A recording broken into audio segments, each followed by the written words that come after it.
네, 오늘의 사건 큐브 시작하도록 하겠습니다. 첫 번째 큐브 함께 만나보겠습니다. 네, 첫 번째 큐브는요. 네, 왜라는 키워드를 잡아왔습니다. 경찰이 오늘 진범 논란이 불거진 이춘재 연쇄살인 8차 사건을 담당한 검사와 형사를 정식으로 입건했다고 밝혔습니다. 또 화성 초등생 실종 사건을 담당했던 당시 형사계장과 경찰관도 입건을 했는데요. 이런 결정을 한 배경은 무엇일까요? 향후 또 어떤 파장을 미칠지 전문가와 짚어보도록 하겠습니다. 허금탁 변호사, 전지현 변호사, 그리고 이슈큐브에 이어서 최진봉 교수와 함께하도록 하겠습니다. 어서 오십시오.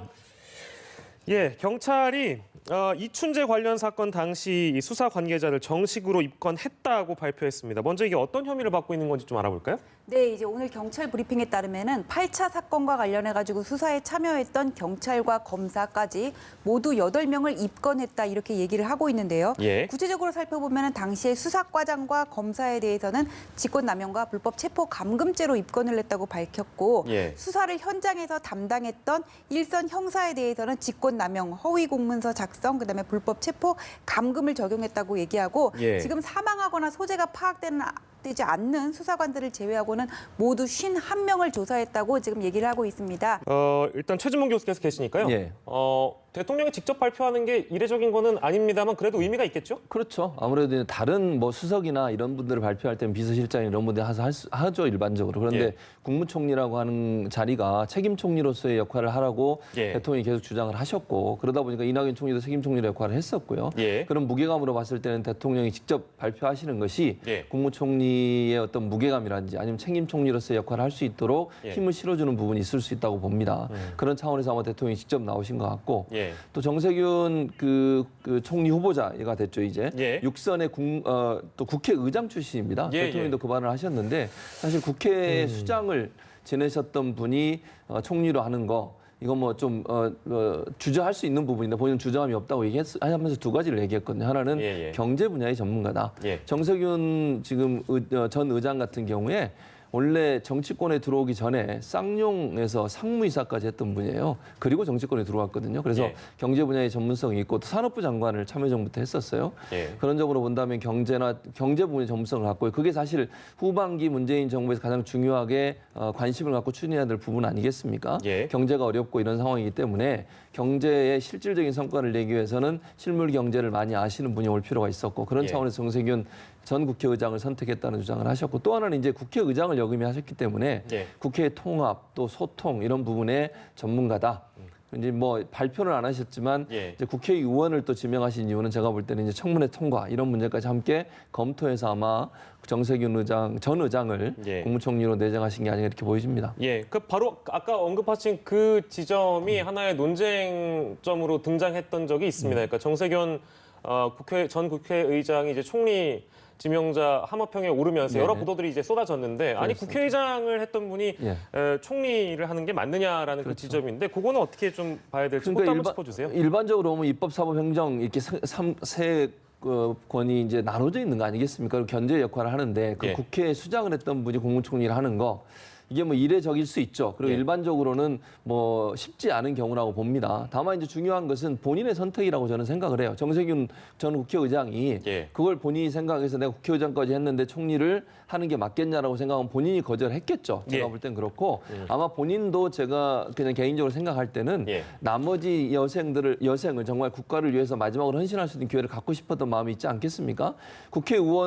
국회의장까지 하고 나면 보통 이제 정계를 은퇴하는 게 일반적인데 사실은 이제 정세균 전 의장 같은 경우에는 이번에 출마를 생각하는 듯한 뉘앙스로 여러 가지 발언들을 한 적도 있었어요. 예. 그러다 보니까 정치계를 떠나려는 생각은 없었던 것 같고 그러면서 이제 아마 출마를 할 거냐 아니면 이제 의장이 이제 그 총리직을 수용할 거냐 하는 부분 예. 이런 부분에 고민을 많이 했을 것 같은데 아마도 이제 본인 스스로는 정치에 계속 뭔가 발을 담그고서 예. 국가에 기여할 수 있는 부분들을 일하고 싶은 마음이 있었던 것 같고 네. 그래서 이례적이긴 하지만 국회의장까지 했던 분이라 하더라도 본인이 그거를 정말 국가를 위해서 또 헌신할 수 있는 다른 기회가 있다면 그것도 받아들이겠다고 하는 자세로 접근한 거기 때문에 예. 그 자체가 크게 문제라고 보지는 않습니다. 예, 총리는 그 인준 절차가 보통 장관이랑 좀 다르죠. 그러니까 그렇습니다. 본회의에서 표결을 예, 맞습니다. 거쳐야 되는 부분이 있는데 지금 국회 상황이 좀 녹록지가 않은 상황이라서 그렇죠. 이건 또 어떻게 맞습니다. 풀어야 될지 모르겠네요. 그래서 이제 이 부분도 사실은 현재 뭐 여야가 첨예하게 대립하고 있지 않습니까? 공수처법하고 지금 선거법 때문에 패스트트랙에 올라온 법안 처리 때문에 논란이 되고 있어서 예. 청문회 진행 과정이나 아니면 이건 이제 표결을 해서 반드시 국회가 통과를 시켜줘야 되거든요. 예, 예. 안 그러면 이제 임명할 수 없고 서리로 일할 수밖에 없는 상황이 되는 건데 예. 일반 장관들이야 만약 국회가 청문회에서 동의를 안 해줘도 사실은 대통령 임명은 전혀 법적으로 문제가 없지만 총리는 좀 다릅니다. 그런 차원에서 본다고 하면 뭐 전공법을 선택할 것 같고요.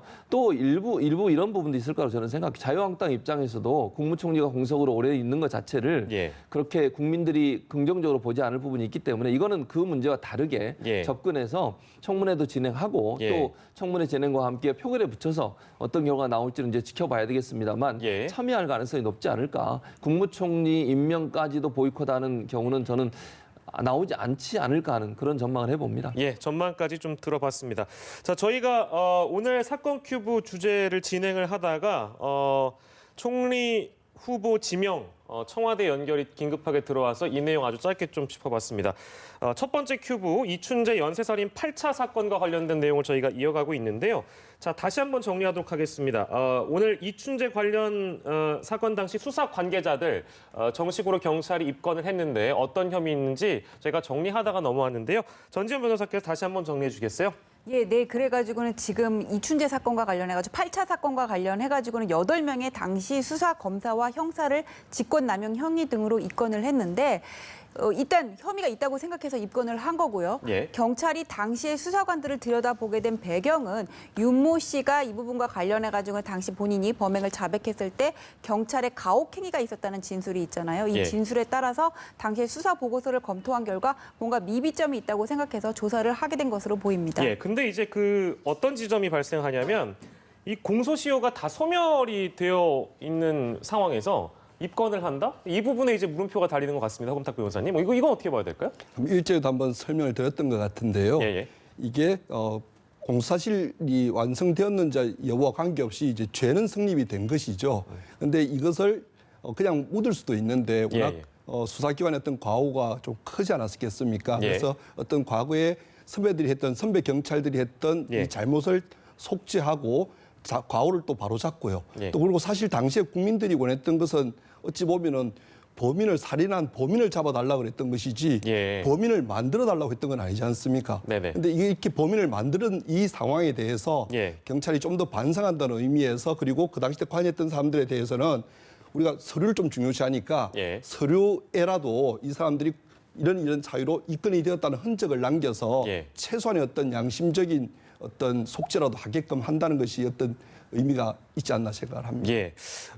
이것도 저희가 일전에 짚어봤던 내용이긴 한데 이게 그 이춘재 같은 경우는 이미 자백을 한 상황이고 이 신상 공개에 대한 부분인데요.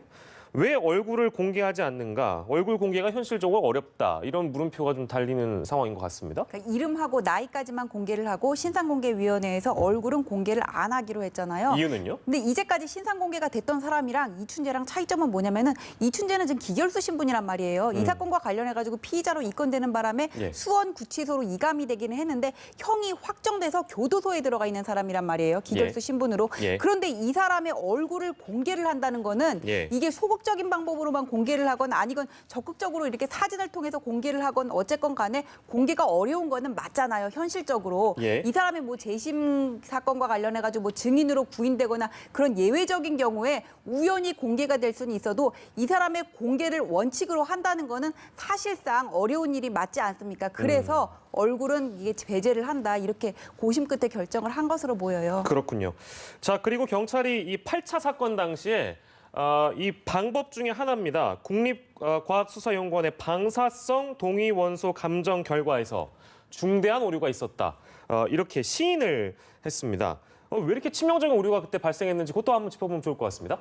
예, 이게 그 당시에 피해자인 박양 주변에서 예. 5개의 채무를 업무를 이렇게 아마 채취를 했던 것 같습니다. 예. 그러면서 용의선상에 있는 한 47명들의 채무를 채취를 한 다음에 국립과학수사연구소로 보냈는데요. 예, 예. 국립과학수사연구소에는 당시에 어떤 기자재가 없었습니다. 이것을 다시 그래서 한국 원자력 연구소로 이렇게 보냈는데 예. 이 방사성 동위원소를 측정하는 가장 큰 이유는 사람이 먹는 것, 그러니까 우리 섭생이라고 하는데 사람이 어떤 건강이나 그다음에 먹는 것 이런 거에 따라서 예. 방사성 동위원소의 어떤 수치들이 다 다르게 나오게 돼 있습니다. 예. 근데 이게 채모를 분석을 해서 이 두 개를 비교해 보면 현장에서 발견되었던 그 업무와 예. 그리고 샘플 여러 용의자로들로부터 이렇게 받은 그 업무 채모죠. 채모의 어떤 수치가 같으면 동일 인물로 이렇게 볼 수 있지 않겠습니까? 예. 그런데 이게 이 과정에서 정확한 이유는 아직까지 밝히지 않았지만 예. 경찰은 이것을 이제 조작했다고 보는 것이고요. 예.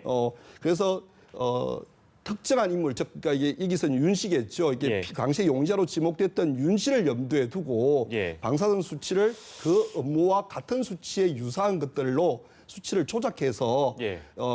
비교 분석해서 이제 회신을 보내왔던 것이 밝혀진 겁니다. 아, 그렇군요. 그러면 전지현 변호사님, 그 당시 사건을 담당했던 수사관들은 정식으로 입건이 됐잖아요. 그럼 지금 국과수에서 이런 부분에서 어느 정도 오류가 있었다라는 것이 밝혀졌으니 이 국과수 관계자랑 개별 감정을 한 박사가 있는 것 같습니다. 저희가 A라고 이제 편의상 부를 텐데 이 A 박사도 정식으로 입건이 가능하다고 봐야 될까요?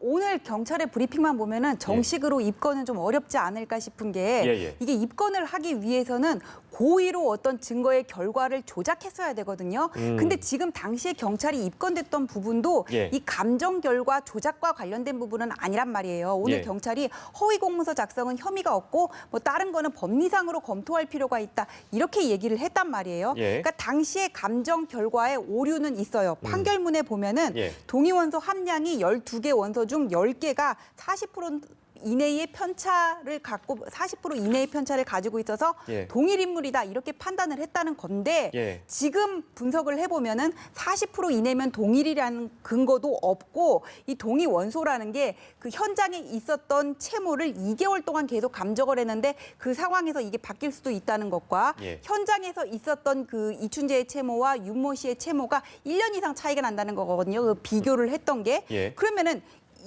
현장에서 있었던 것과 1년 뒤에 윤모 씨의 채모를 가지고 비교를 했다 그러면은 그 과정에서 또 변동이 있었을 거란 말이에요. 이런 것들을 고려하지 않고 분석 데이터 어떤 샘플도 부족한 상태에서 내렸기 때문에 예. 당시에 어떤 국가수의 감정 결과는 문제가 있다 이런 거지 이것과 관련해 가지고 고의로 조작했다 이렇게 연결할 수는 없는 거거든요. 예. 당시에 어떤 방사성 동위원소 감별 어떤 현황이라든지 예. 본인이 쓴 논문에 근거해서 했다면은 이게 고의적으로 내가 잘못된 결과를 추출하기 위해서 그렇게 분석을 했다. 확보 볼 수가 없는 부분이지 않습니까? 그래서 당시에 국가수가 이 감정 결과를 조작했다는 어떤 검찰의 발표에 대해서는 예. 경찰이 지금 정면으로 반박을 한 셈이 되는 거죠. 아, 그렇군요. 여기에서 또 이제 경찰과 검찰의 의견, 뭐 대립이라는 표현이 맞는지 모르겠습니다만 아무튼 그런 지점들이 있어 보이고요. 그걸 좀 넘어가서 지금 이제 이 8차 사건과 관련해서 재심을 박준영 변호사의 도움을 받아서 청구한 상황입니다. 윤모 씨의 경우는 그렇습니다.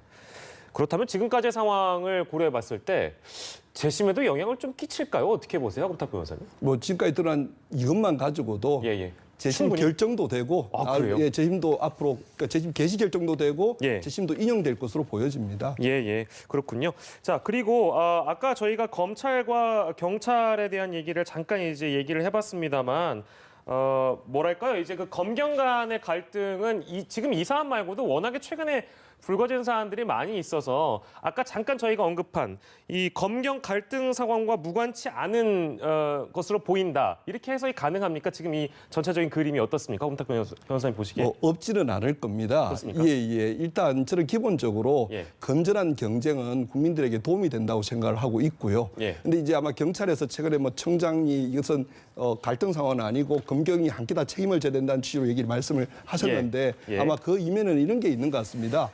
100번 경찰이 100번 아니라 10,000번 이상 잘못했죠. 잘못했는데 예. 지금의 형사소송법 체계를 보면은 이 모든 수사의 시작과 종결과 수사 지휘, 영장, 재판 진행까지 우리나라는 검사가 책임을 지게 돼 있는데 예. 마치 이런 사건만 터지면은 경찰이 잘못한 것은 뭐 당연한 것이지만 예. 마치 유체 화법을 하듯이 유체 이탈 화법을 하듯이 예.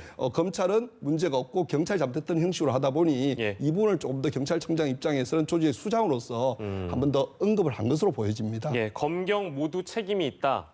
다툴 일이 아니다. 당시 국가기관 모두의 책임이다. 이렇게 민감용 경찰청장이 밝혔고요. 이건 뭐 이 사안 말고도 여러 가지 측면에서 검경 간의 갈등이 있을 때 늘 드리는 질문입니다만 역시 이거의 핵심은 검경 수사권 조정이 아니겠느냐. 이것 때문에 이제 서로 어떤 우위에 서기 위해서 뭔가 이게 경쟁으로 비춰질 수도 있는 것이고 그게 아까 말씀하신 대로 선한 경쟁일 수도 있겠습니다만 어쨌든 이 검경 수사권 조정에서 뭔가 우위를 점하려고 하는 검찰과 경찰의 대립이다. 이렇게 볼 수도 있을까요? 어떻게 보세요? 그렇게 봐야 되겠죠. 이제 검경 수사권 조정 문제가 왜 불거지냐면은 지금 가지고 있는 검찰의 권한이 너무 비대하단 말이에요. 특히 예. 어떤 특수수사라든지 그런 것과 관련해 가지고는 대한민국이 거의 검찰 공화국처럼 운영되고 있다는 면은 부인할 수가 없을 거예요. 그래서 예. 이 부분을 지금 축소를 해야 된다. 여기에 당위성에 대해서는 검찰도 동의를 하는 것 같습니다. 그런데 예. 검찰은 뭐냐면은 기소만 할 게 아니라 경찰에 대한 수사 지휘권은 계속 가지고 가고 싶어 해요. 근데 예. 경찰은 수사는 뭐 미국의 FBI처럼 독자적인 어떤 본인들만의 영역으로 남겨두고 예. 검찰은 법리상 문제만 기소나 재판 과정만 담당하라는 게 지금 경찰의 입장이거든요. 그럼 양측의 입장이 지금 충돌하는 면이 생기잖아요. 그러면은 검찰은 이걸 여론에 호소를 하고 본인들의 어떤 명분이라든지 당위성을 확보하기 위해서는 봐라 경찰에 맡겨놓으니까 수사가 이렇게밖에 진행이 안 되잖아. 이거를 보이고 싶어 하니까 예. 지금 이건 이춘재 씨와 관련해서도 지금 부산 교도소에 있던 사람을 갑자기 수원 구치소로 이감을 시키고 예, 예. 당시에 국과수 자료 결과 조작이다 지금 이렇게 발표를 하지 않았습니까? 예. 근데 경찰은 검찰의 이런 행동에 대해서 제동을 걸어야지 본인들이 수사권에서 좀 더 많은 권한을 가져갈 거 아니에요. 그러니까 지금 제동을 걸고 경찰 오늘 브리핑에서도 바로 지금 반박을 하고 있는데 예. 근데 이걸 국민들이 어떻게 판단을 해야 될지는 모르겠어요. 분명히 근데 검경 수사권 조정과 관련해서도 예. 조정할 부분이 있는 거는 맞는데 이 접점을 어떻게 찾아야 갈지가 향후 국회의 몫이라고 봐야 되겠죠. 네, 그러니까요. 사사건건 아무튼 이춘재 얘기로 시작했는데 결국에는 검경 수사권 조정까지 넘어온 이번 사안입니다.